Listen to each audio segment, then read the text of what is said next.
Perkenalkan, nama saya Karyati. Saya dari kelas manajemen Sabtu siang. Sebelumnya di sini saya berterima kasih kepada Bapak Natalius Peter Sipasulta yang telah memberikan tugas presentasi kepada kami. Dan di sini juga saya memilih untuk materi presentasi saya hari ini adalah rekrutmen dan seleksi. Di sini saya akan menjelaskan sedikit tentang rekrutmen dan seleksi. Rekrutmen dan seleksi ini adalah dua proses yang penting dalam manajemen sumber daya manusia yang bertujuan untuk memastikan organisasi ini memiliki karyawan yang tepat, di posisi yang tepat, dan juga pada waktu yang tepat. Lalu untuk karyawan ini kemudian akan berkontribusi terhadap tujuan perusahaan. Lalu, karyawan yang telah direkrut dan diseleksi kemudian akan berkontribusi besar terhadap tujuan perusahaan. Ya, di sini juga saya akan menjelaskan satu persatu tentang rekrutmen dan seleksi. Yang pertama saya akan menjelaskan tentang rekrutmen.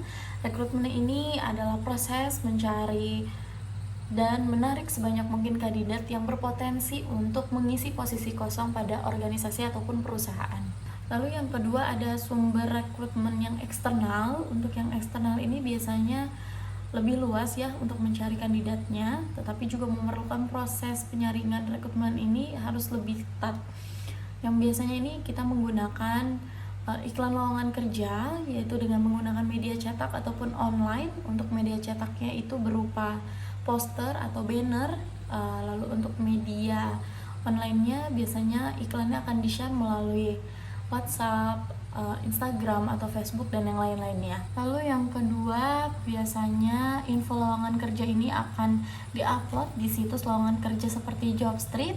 Dan yang ketiga, biasanya kita akan menawarkan dan merekrut ke kampus-kampus atau ke universitas untuk menawarkan kepada mahasiswa. Ini saya akan menjelaskan apa itu pengertian dari seleksi.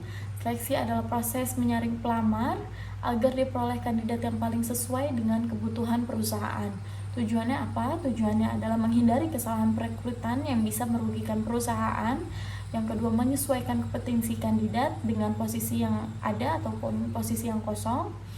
Lalu yang ketiga, memastikan pelamar yang dipilih memiliki kebudayaan yang cocok dan kompetensi teknik untuk posisi yang cocok. Lalu ada tahapan seleksi. Yang pertama adalah proses penyaringan administrasi, yaitu kita memeriksa kelengkapan dan kesesuaian CV dan surat lamaran. Yang kedua itu ada tes kemampuan, bisa berupa psikotes, tes psikologi, bahasa Inggris ataupun tes teknik yang sesuai dengan bidang kerjanya.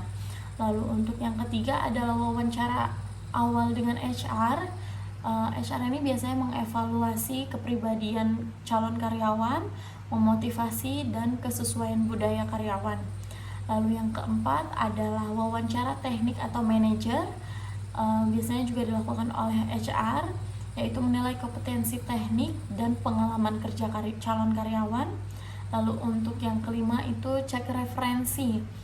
Biasanya ini jarang banget dilakukan oleh HR ya, yaitu menghubungi mantan atasan atau tempat kerja sebelumnya untuk memvalidasi apakah informasi dari calon karyawan ini betul ataupun tidak.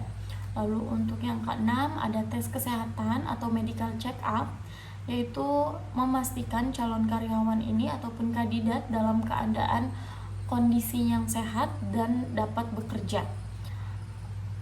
Untuk yang ketujuh adalah offering letter, yaitu surat penawaran kerja yang mencantumkan gaji, tunjangan, dan informasi pekerjaan lainnya. Lalu ini ada perbedaan antara rekrutmen dan seleksi. Dari aspek tujuannya adalah rekrutmen ini menarik pelamar. Yang kedua ini tujuan seleksi ini adalah menyaring pelamar. Lalu untuk fokusnya ini rekrutmen adalah jumlah karyawan, sebanyak-banyaknya kandidat. Dan untuk fokus seleksi ini adalah dari semua kandidat yang ada yang telah direkrut akan mencari kualitas yang terbaik untuk posisi yang cocok pada perusahaan. Lalu untuk prosesnya di rekrutmen ada promosi dan pencarian kandidat. Lalu untuk proses seleksi adalah mengevaluasi dan pengambilan keputusan apakah calon karyawan ini atau kandidat ini dapat bekerja pada organisasi atau dapat bergabung pada organisasi ataupun perusahaan. Rekrutmen ini menciptakan kumpulan pelamar, sedangkan seleksi memilih individu terbaik dari kumpulan tersebut. Nah, untuk rekrutmen dan seleksi ini ada tantangannya. Yang pertama yaitu kandidat tidak sesuai dengan harapan. Biasanya pada saat proses rekrutmen ini banyak kandidat yang diambil, tetapi pada saat seleksi banyak sekali yang tidak cocok dengan posisi ataupun jabatan yang kosong pada perusahaan. Lalu untuk yang kedua yaitu turnover tinggi, karyawan baru yang cepat resign karena ketidaksesuaian dengan pekerjaan atau budaya perusahaan. Lalu untuk yang ketiga yaitu waktu dan proses rekrutmen dan seleksi yang terlalu lama. Ini akan membuat kandidat yang memiliki potensi kehilangan minat. Lalu untuk yang keempat itu bias dalam wawancara, yaitu penilaian subjektif dari pewawancara bisa mempengaruhi hasil seleksi. Dan strategi efektif dalam rekrutmen dan seleksi yaitu akan melakukan employer branding, yaitu membangun citra perusahaan sebagai tempat kerja yang ideal untuk menarik kandidat yang terbaik.